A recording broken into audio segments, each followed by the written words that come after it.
আজ আমরা শিখব কম্পিটিটিভ এক্সামে বিভিন্ন ধরনের প্রশ্ন দেয়, তার মধ্যে একটা স্পেশাল টাইপের প্রবলেম সলভ করা। আমি একটা দিয়েছি 3^22 ইন্টু 2^33। আমরা ইন্ডিসেসের ফর্মুলাগুলো ইউজ করে এটাকে কত ইজিলি সলভ করতে পারি সেটাই শিখব। আমি 3^22টাকে এইভাবে লিখে নিচ্ছি 2 × 11 এবং 2^33টাকে লিখে নিচ্ছি 3 × 11। আমি যদি ফর্মুলা নম্বর 3টাকে ইউজ করি তাহলে এটাকে লিখতে পারবো 3^2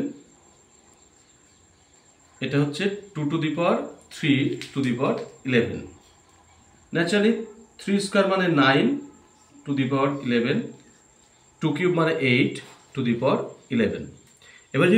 এবার যদি আমি ফর্মুলা নম্বর 4টাকে ইউজ করি তাহলে এটাকে লিখতে পারবো এভাবে 9 × 8^11।